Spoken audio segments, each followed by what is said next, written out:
Rory had always been an animal lover, but he grew up with two very mean parents. His mother said she had allergies, but every time he asked her what the allergies were, they changed. If he wanted a cat, she was allergic to cats. If he wanted a fish, she was allergic to fishes. If he wanted to go to the zoo, she was allergic to crowds. Rory's dad didn't have any allergies, but he hated animals. However, he loved eating meat. So when Rory said he wanted a cat, his dad said, "Cat, I haven't eaten cat before. We can get it nice and fat and then eat it."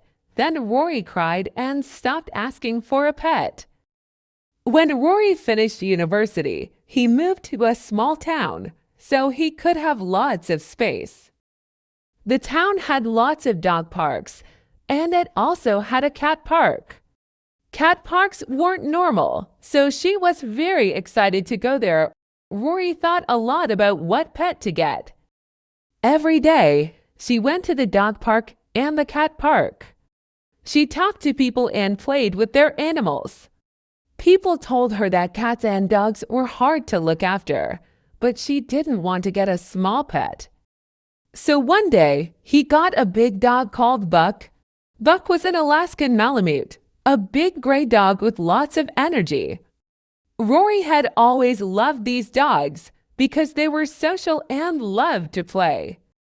Rory and Buck had a lot of fun. They went for walks twice a day, and they played lots of games. Buck never bit Rory, and he never peed on the floor. However, Buck had a lot of hair. Soon, the house was covered in hair. When Rory tried to clean it up, she sneezed a lot. Rory went to the doctor, who told her that she was allergic to dog hair. Rory couldn't believe it. She was allergic, just like her mom. She thought maybe it would get better, but it just got worse. Soon, Rory was sneezing all day, and she couldn't play with Buck. So she decided to give Buck to a family on her street. They didn't have allergies, and they had lots of time to play with him. Rory cried all night after saying goodbye to Buck, but she didn't sneeze again after that. Next, she tried a cat. She made sure to get an allergy test first, and she wasn't allergic to cats. But she wanted to be safe, so she chose a Sphynx cat, a type of cat that had no hair. She also knew that Sphynx cats were very social and were a bit like dogs. She called her cat Aslan. In the beginning, she had lots of fun with Aslan. They played together and went to the cat park, and she had no problems with allergies. Sometimes Aslan peed on the floor, but Rory taught him where to go, and this wasn't a problem. However, Aslan was a very social cat. When Rory was cooking, Aslan jumped up and tried to take the food. When Rory read, Aslan scratched the book, and sometimes he scratched the book so much that Rory couldn't read it. When Rory had a bath, Aslan jumped in the water and then got angry because he didn't like water. If Rory didn't play with Aslan, then Aslan was mean to her. He scratched her legs and hissed. One day, Rory woke up and the bed was covered in dead birds. There were probably 30 of them. Aslan had killed all the birds and put them on the bed as a present to Rory. "Enough," said Rory. She found a sad old woman who lived alone and gave Aslan to her. She loved the cat, and when Aslan scratched her, she just said, "Oh, be careful, my dear." Finally, Rory decided she wasn't ready for a big pet, so she decided to get guinea pigs. Guinea pigs were very pretty, and they were easy to look after. Some of her friends at school had guinea pigs, and she always wanted to play with them, but her mom said she couldn't because she was allergic. She got to guinea pigs because they were very social animals. One was black, so she called her Black Beauty, and the other was pink like a pig, so she called her Babe. Black Beauty and Babe were sisters, so she thought they would be friends. But Babe was a very mean guinea pig. Babe was worse than both Buck and Aslan. When Rory gave the guinea pigs food, Babe ate all the food before Black Beauty could get to it.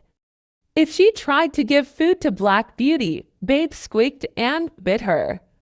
If Rory played with Black Beauty, Babe started eating their little wooden house. And when Rory played with Babe, she always peed on her. It was like she waited until she was holding her to pee. But they were easier to look after than Buck and Aslan. If she wore gloves when she was near them, then it didn't hurt when Babe scratched and bit her. And she did really love Black Beauty. One day Babe will die, she said to Black Beauty, and then I'll get you a real sister.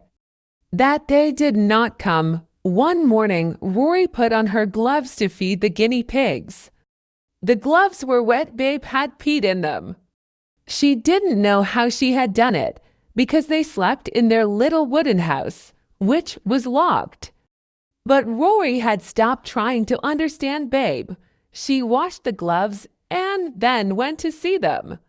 The little wooden house was red. Rory couldn't understand.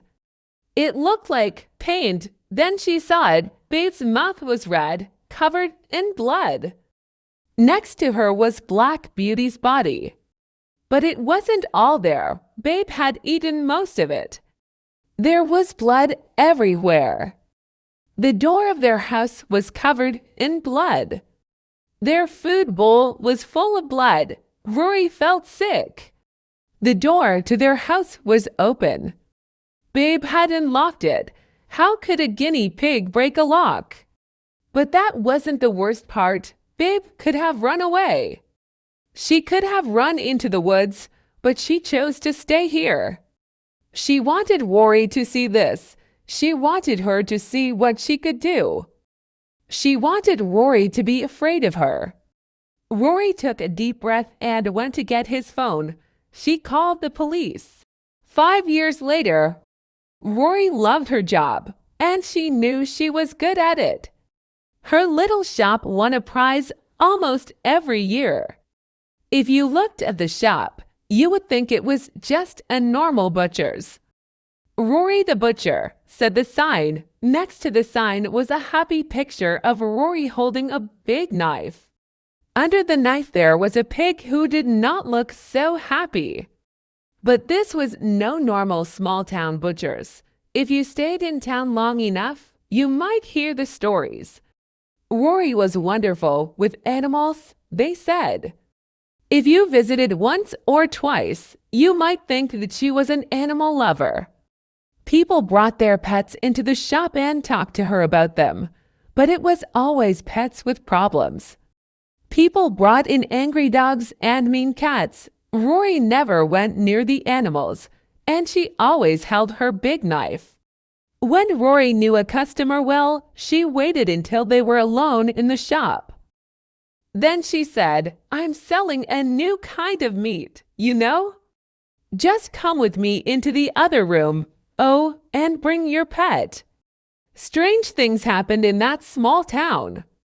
Mr. and Mrs. Foster had a dog that peed in their beds. The children loved the dog, but the parents hated it. Then, one day, while the children were at school, the dog ran away. Nobody could find it. The children cried and cried. Don't worry, children, said Mrs. Foster. I'm sure we'll see Spot again soon. I went to the butcher's today and got some lovely steaks for us all. That will make you feel better. Sometimes Rory's mother rang her and asked how the business was going. You've changed, you know, she said. I haven't changed, Mom, said Rory and laughed. I still love animals, but I love them more when they're dead.